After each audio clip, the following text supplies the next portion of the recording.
Bonjour et bienvenue sur Couleur Papier, je vous retrouve aujourd'hui pour un nouveau projet et j'avais deux idées en tête lorsque j'ai réalisé ce prototype.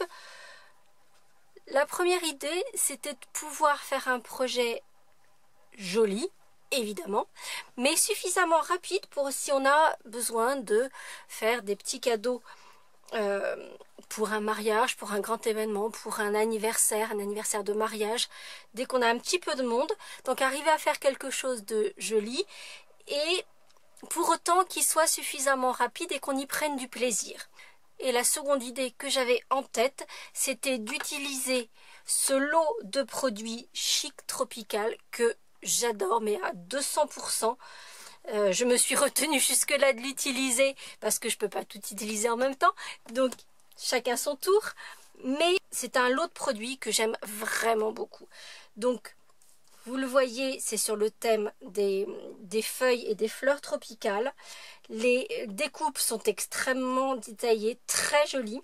Et je pense que bien que ce type de motif soit très à la mode en ce moment, j'imagine que vous avez vu un petit peu partout des cadres à accrocher dans votre intérieur, des housses de couette avec ce genre de feuilles, des coussins, des choses comme ça. On en voit vraiment partout en ce moment, donc c'est vraiment très en vogue.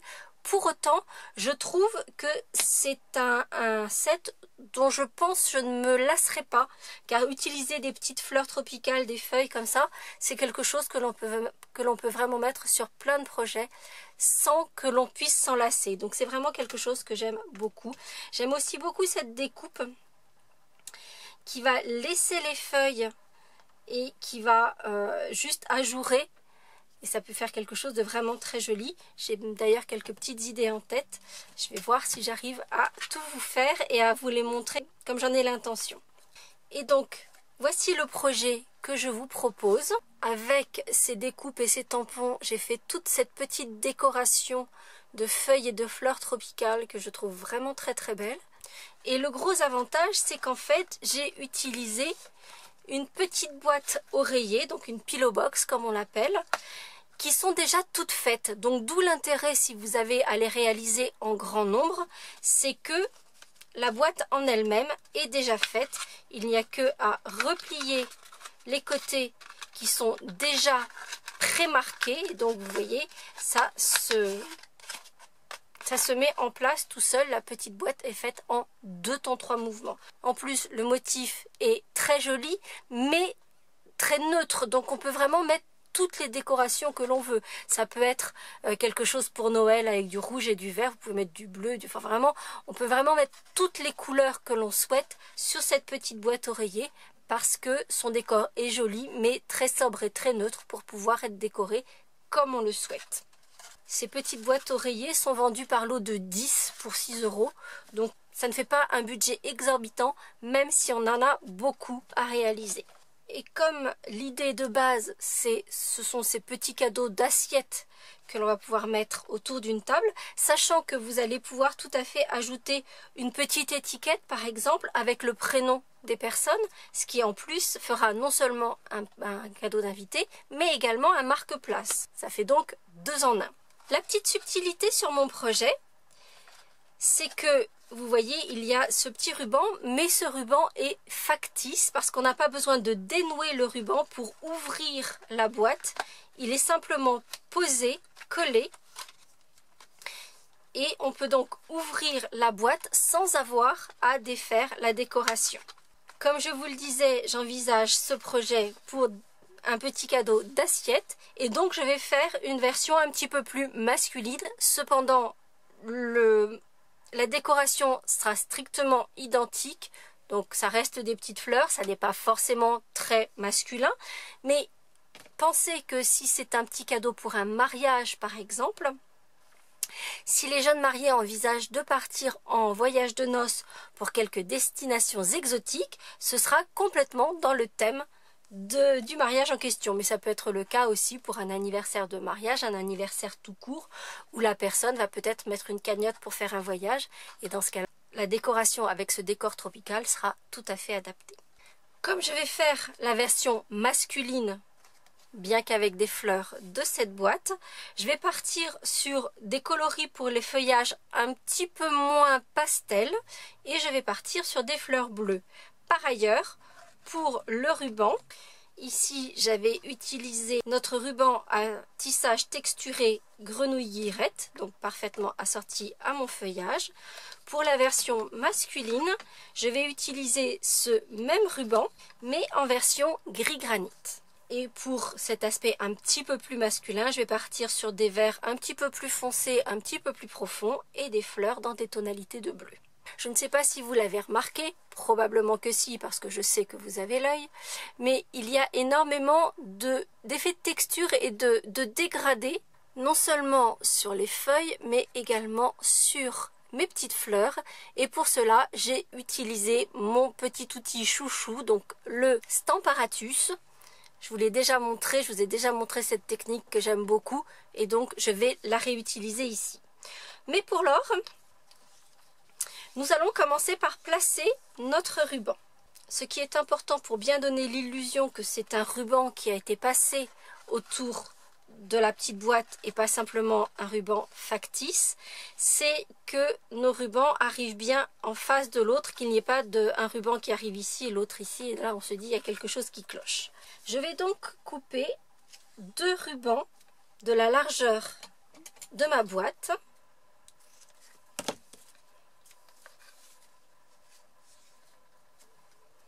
Je vais les faire un tout petit peu plus grand, histoire de. Et je vais couper un autre ruban qui pourra faire le tour de ma boîte. Cependant, comme vous pouvez le voir ici, je vais faire en sorte qu'il y ait un petit espace, que les 2 extrémités de ce ruban ne se chevauchent pas lorsqu'elles vont être placées sur ma boîte. Toute la décoration de ma boîte devra être placée sur la face où les côtés arrondis ne sont pas entaillés. En fait, les côtés avec la petite encoche doivent être refermés en premier, c'est ce qui permet d'aller chercher et d'ouvrir la boîte facilement. Et donc, le côté sans encoche est celui qui va venir sur le dessus, puisqu'on peut facilement l'ouvrir. Et pour que ce soit joli, qu'on n'ait pas ce côté qui n'est pas très joli, on va faire toute la décoration sur la face où on a ce joli arrondi. Je vais donc repérer où se trouve la pliure et je vais faire un trait au crayon.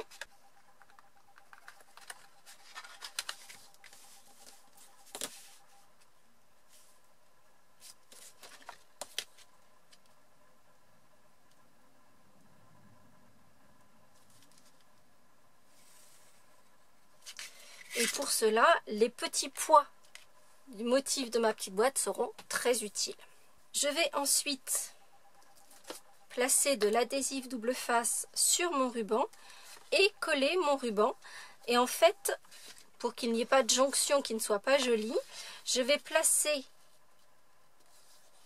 les extrémités de mon ruban de façon à ce qu'il se trouve sous le ruban qui va venir par-dessus. Pour les rubans qui se trouvent devant et derrière, de la même façon, je vais me servir de mes petits pois comme repère pour les placer bien droits.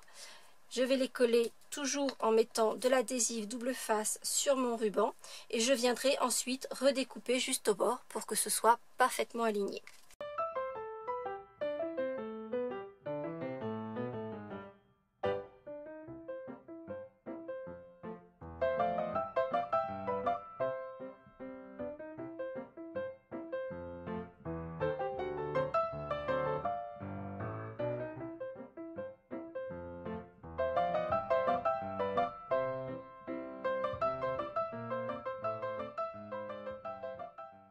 Et voici déjà notre faux ruban placé, donc toujours en rabattant les petits côtés, comme ceci. Et nous allons maintenant procéder à la décoration. Pour cela, je vais avoir besoin d'une chute de papier béguin bleu, puisque je vous disais que je vais faire une version bleue de la petite boîte. Une chute de papier murmure blanc dans sa version épaisse. et il me faudra une chute de papier. Alors elle peut être de n'importe quelle couleur. La seule chose, c'est que vous ayez des angles droits, donc la recouper cette petite chute de façon à avoir un morceau avec des angles droits, puisque c'est ce qui va nous servir de gabarit, de repère pour ensuite toutes les découpes et le tamponnage de nos feuilles et de nos fleurs. Je vais donc prendre mon Stamparatus, les tampons dont j'ai besoin, et je vais commencer par former mon gabarit, c'est-à-dire que je vais placer ma chute de papier avec mes angles droits dans mon Stamparatus et je vais tamponner chacun de mes 3 motifs dans un angle de mon gabarit, c'est-à-dire que ensuite je vais tourner mon papier pour avoir chacun de mes 3 motifs, et comme je vous le disais, je vais tourner mon papier pour toujours avoir mon motif à tamponner le plus au centre de mon Stamparatus. C'est ce qui me permet d'avoir le meilleur tamponnage possible. Donc ici, la grande feuille. Je vais ensuite faire un quart de tour à mon papier. Retourner le volet de mon Stamparatus.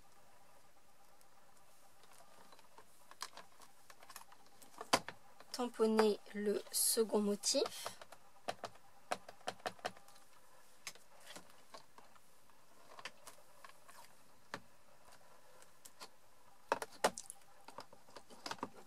Puis prendre le deuxième volet de mon Stamparatus. Faire un petit quart de tour à mon papier. Et cette fois-ci,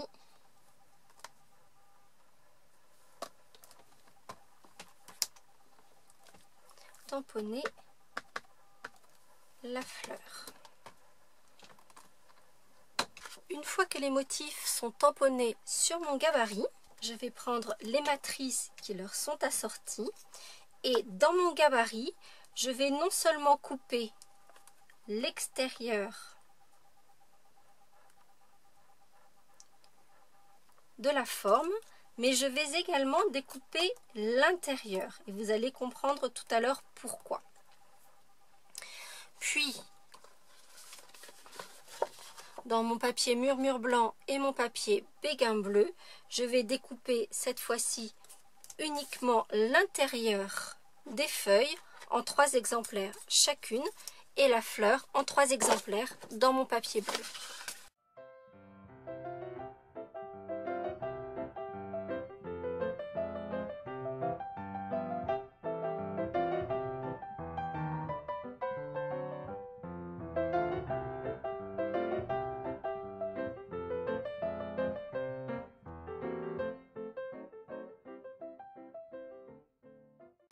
J'ai à présent toutes mes découpes et comme vous avez pu le voir, mes petites feuilles sont simplement blanches, pas du tout tamponnées.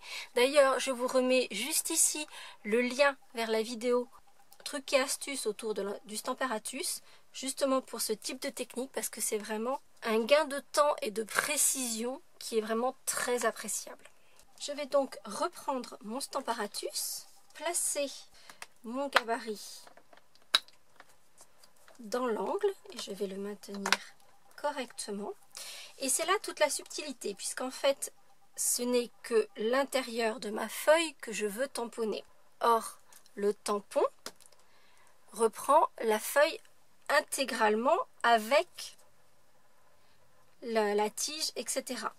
C'est donc à ce moment là que je vais utiliser la découpe extérieure de ma feuille.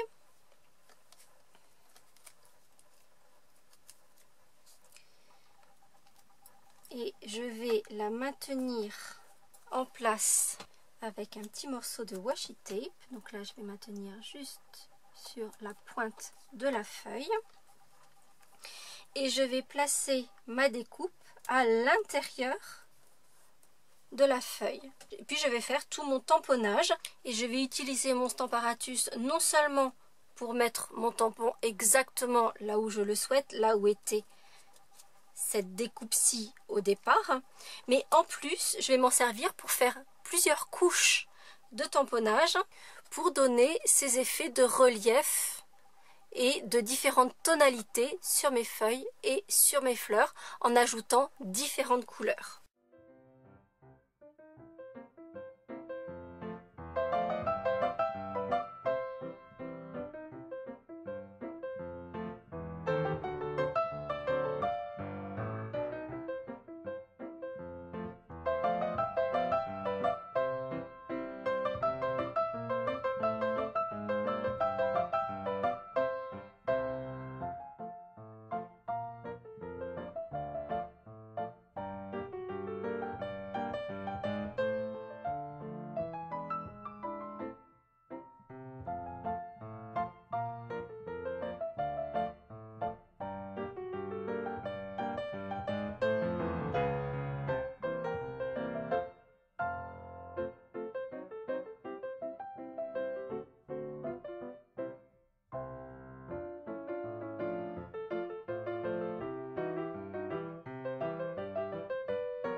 Et j'obtiens ainsi tous mes éléments de décor avec tout leur aspect de dégradé, de profondeur, de camailleux de couleurs sur les feuilles et sur les fleurs.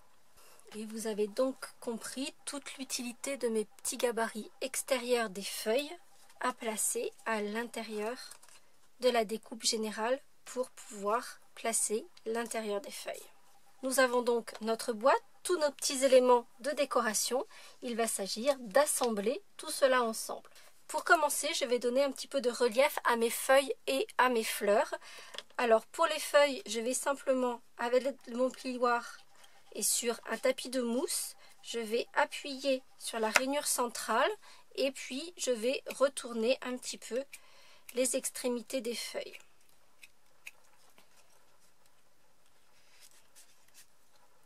Comme ceci. De la même façon sur celle-ci, je vais simplement appuyer au centre pour appuyer la rainure centrale. Pour les petites fleurs, je vais prendre le dos de mon poinçon et je vais faire un petit mouvement circulaire et faire remonter les pétales sur eux-mêmes. Une fois que tous mes éléments décoratifs seront mis en relief et en volume, je vais utiliser un pistolet à colle chaude pour les placer sur ma petite boîte que je vais prendre le soin de mettre bien à plat pour pouvoir les coller comme je le souhaite.